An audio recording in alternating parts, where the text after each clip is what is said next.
Well, hello, everyone, and welcome to this broadcast. Mark DeJesus here. I am your brother from another mother, bringing you insights for your healing and freedom journey. I'm all about mental, emotional, and relationship health. I am the author of the book, The OCD Healing Journey, which is available today in paperback, hardcover, audio, and Kindle. And today what I wanted to do is take a few moments, and I'm going to show you up here on the whiteboard what some stages of the OCD healing and freedom journey look like. And there's one stage in particular I need to speak to because many of you are going through this and it's tripping you up, and we need to give some language and some footing to what does it look like to navigate this stage of the journey and walk into some healing and freedom. So let's go over there and check this out. I kind of mapped out a practical little journey here of what I want to do is, as your brother from another mother, I want to give you some roadmap stages that are involved in the journey and the process. If you're listening to this on our audio podcast, you may want to jump over on Rumble or on YouTube to watch the video aspect because I've got it up here on the whiteboard. Now, in understanding the pathway of what you're going to experience in the healing journey, the first thing that you need to embrace is that this is a journey. I know we want to pray for God to just take all this off and just make all these problems go away. But what we begin to learn is that this is a journey of renewing how we think, how we approach our thoughts, how we relate to God. And this is stuff that is learned in relationship with each other. We have to be taught and learn and grow and practice and allow ourselves to sometimes stumble, make mistakes in the learning, right? Of course, OCD doesn't like to make any room for mistakes. So let me walk you through some important stages, recognizing this is a journey. And let me show some of you what's ahead, but I'm also going to speak to many of you. You're like, yep, I've been there. I know exactly what you're talking about. The first thing is we're going to need equipping.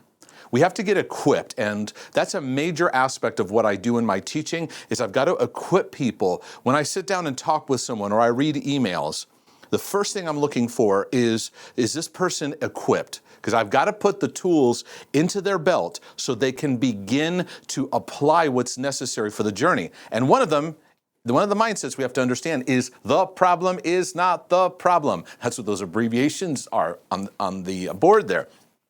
We have to realize whatever intrusive thoughts hit you, that's not the problem.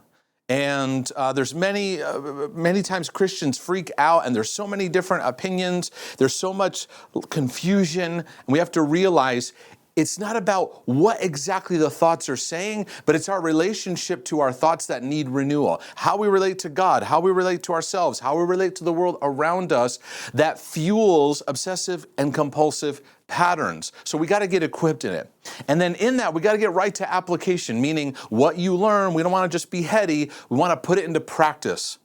And the quickest way we can begin putting things into practice is we start starving our compulsions. We discover, okay, this is what happens, this thought comes, and this is what I do. Okay, I'm going to starve that, and fear rises to the surface.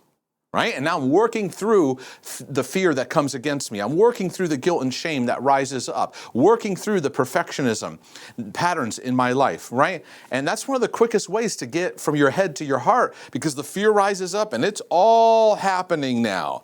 And it's hitting your emotions, it's hitting your coping mechanisms and patterns. So you have to give yourself room to practice.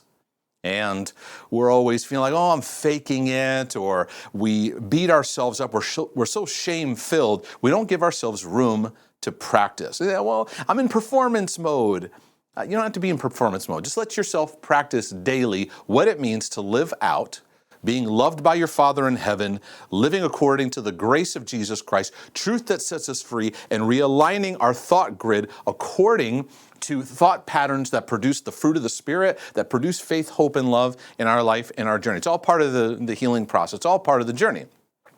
As I'm starving those compulsions, I'm learning to live in compassionate grace, the kindness, the patience, the loving embrace of God in my journey, and the graciousness, because grace points us to the journey. It points us to the process, and it points us to the empowerment that He's bringing along the way as we're learning, as we're healing and growing. Now, in this, I do not want to make this look like, oh, it's such an amazing journey and everything's just so wonderful. There's a lot of resistance. So you get equipping, you start applying, and many of us are not ready for that resistance that rises up. Because when you live a compulsive life, you have certain thoughts, you ruminate, you spin, you do certain things, and then you behave in certain ways that keep you in cycles.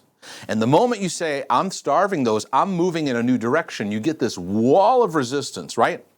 But you push through and you take a step forward. The overcoming spirit rises up within you, right? But then you have withdrawals. And I want to speak to this stage for a moment because we need to be aware of when we step forward and we leave our compulsions behind us. Many times what happens is the thoughts increase. There's like this withdrawal in anxiety and guilt.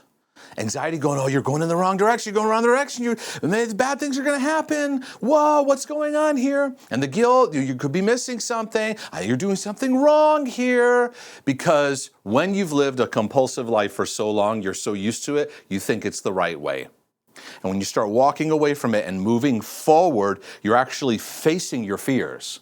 And when you face your fears, you're now in the journey that God has us on because He's calling us to overcome our fears, not run from them, not go, God, rescue me from them, but to walk through them. And you have withdrawal symptoms. How many of you are at this stage right now? You're trying to apply it, but you have withdrawal symptoms. Now, what I find over and over again, and people I coach through this, is they experience moments of freedom.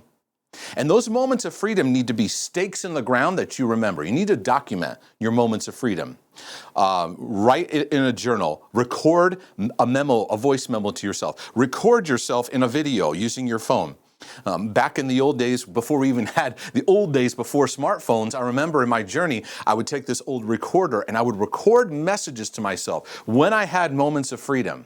Because I knew that then I'd get off kilter and I'd get under the swarm of the wasps and bees attacking me of all my thoughts, right? I needed those anchors of those moments of freedom to remind me that just as David, when he faced Goliath, he had an anchor of all the little victories he had in his journey, which helped give momentum to each stage as he learned to gain victory. So here's what happens. I'm walking you through this in an overview. You get these moments of freedom, then you hit these stages where you go, I'm regressing. Mark, I got some freedom, and now I'm regressing. I'm going backwards.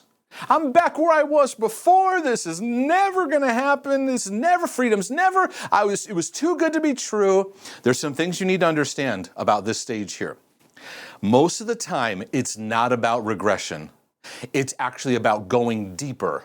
You're going deeper than you have before, but what you're up against, you're pulling on your references, and it feels like it's the old, but you're just going to a deeper level of it. Now you're learning how to stay the course, stay the game, and keep practicing. Keep a journey mindset, not a I'm going to get all free and perfect by tomorrow or by last week kind of mindset. And so this is where we learn to be kind to ourselves and experience the grace of God, how we deal with setbacks. How we deal with moments where we feel like we had victory and now we feel like we're losing it or we're having a bad day or bad week or bad month now. I'm going backwards. It's important how you interpret this. And I want to encourage you to embrace the interpretation of realizing you're actually going deeper because you've taken some steps, you're doing some learning, and now instead of being your own worst enemy or agreeing with the enemy's accusations against you, you're going to start becoming an encourager to yourself. You're going to start becoming kind, patient, and this is where we need to learn. Let patience have its work. This is where we start to build endurance. This is where we start to build the ability to hang in there with our journey, to be patient with our process, right? So we stay in there, we hang in there, and there's slow and steady growth. It's like one step at a time. It's not these monumental things. That's why a lot of times people write to me, say, you know what? I've been applying and staying at it for about 6 months to a year. And they'll go, I'm noticing. It takes time to see some of these areas of growth. We're so impatient with our process. We're so impatient with our journey. We get angry at God, angry with ourselves, and angry at the world, and angry at everything. Now, this is the one that I really want to get to because many who are writing to me or are asking questions or processing are in this spot right here. And I've mentioned this word to people. It's the doldrums. Now, what is the doldrums? I've mentioned it in coaching sessions, people I'm talking to. They go, what are doldrums? It's a nautical term. And what happens is it relates to ships that are going across the ocean, and they're used to, in the old days where it was ships, or even today, ships that rely on sails and rely on the wind to hit the sails for the ship to move. Nowadays, we have motorized ships, so it's not as much of an issue. But when the ships moved by wind, they would hit these big pockets and sections in the ocean where there was no wind. And maybe you can see pictures of it if you look online, you look up doldrums, you'll see it. It's just like you could almost draw a line on the horizon. It's so flat. There's nothing happening. Many obsessive compulsives, and many even in anxiety or panic attacks, as you're walking in freedom and you're experiencing freedom, you start breaking away from your compulsions and you enter the doldrums. It's like this dead area. And we don't know what to do with this. We start to panic. We think something's wrong with us. Oh my goodness, I'm going the wrong way. Because the doldrums feel quiet. Sometimes our mood feels low. The airwaves are not screaming. And see, there's some observations I want to make about the doldrums. One is that there's aspects of depression that we could be experiencing. Now, OCD can certainly lead to fueling depression. I also find many OCDers, underneath all the drama of their constant thoughts and their spinning and not feeling safe, there's an underlying depression that never got dealt with, never got addressed, never got loving nurture and healing, and they never really noticed it because they were busy in the drama of their obsessions. And now, as they're breaking free, it's getting a little quieter, and they're noticing the doldrums. It's no time to panic. It's no time to go into faulty interpretations, because this is where a lot of compulsives are tempted to go, oh, I feel so empty, I feel so numb, I don't feel any empathy or emotions, it must mean, and then they go back to whatever it was their initial obsessive compulsive thing was. Maybe it's because I'm not saved at my salvation, and I didn't repent enough, or maybe it's because of this vow I made, or a promise that I can't keep to God, or I committed the unpardonable sin, or maybe it's an intrusive thought, or maybe it's this thing, maybe I'm really not in love, maybe it's not clean enough. It's not done well enough. I got to go fix. We get tempted to go back to the drama, because when you've lived in drama of OCD and you break into freedom and it gets quiet, we're not used to that. It's like the quiet is very uncomfortable. So there can be a depression there that now I realized the more I was breaking free of compulsive behavior, I was like, there was a perfectionistic drive most of my life. And there was a depression underneath that was hidden. I didn't see it. But as I broke free from the drama of compulsive living, I saw it, and I was able to go, okay, God, I embrace the season of healing now, and letting you heal my heart at this level, at this place. Because you might feel empty. You might feel numb. You might feel disconnected. You might feel like emotions just aren't happening for you. And how you interpret this is so important. This area of the journey is something that many go through. Even people who go through trauma and they're going through trauma healing, they can hit these areas where it just kind of flatlines a little bit. And those are times to just hang in there with yourself, slow down, don't rev up the engines, don't get into hyperspeed, one step at a time, and let the kindness and patience of God keep working in your life, because it will move you towards greater maturity, where you handle your thoughts and your seasons with greater maturity and greater groundedness. Because God is leading us on a journey where He's healing us, He's growing us, but ultimately, He's maturing us to grow as sons and daughters. Isaiah 61 brings the analogy, trees of righteousness, the planting of the Lord. But trees take time to grow. Trees, you're not going to plant a tree and by the end of this year or next year see this giant tree. It's going to take time. So the more that we fuss over our growth, the more we go back into immature ways, and God's wanting to mature us to go steady, steady. So how many of you find I've been in the doldrums and I need to give myself grace to realize I'm right where I need to be, okay? I got some air, and maybe I need to learn about how to kindly navigate through depression, because you're not going to work through depression through obsession. It's just gonna make it worse. Trust me, been there. And that emptiness and numbness of not judging it harshly, of not a lot of times people go, "What's wrong with me?" And they start panicking. Then they're asking other people, "What's wrong with me? I don't know what's happening. Somebody pray for me." Because we're panicking that something's wrong. And maybe it's really about a new season of letting your heart heal, be gentle, and let yourself walk step by step through this, because God's grounding us and He's maturing us. Was this a blessing for your life and journey?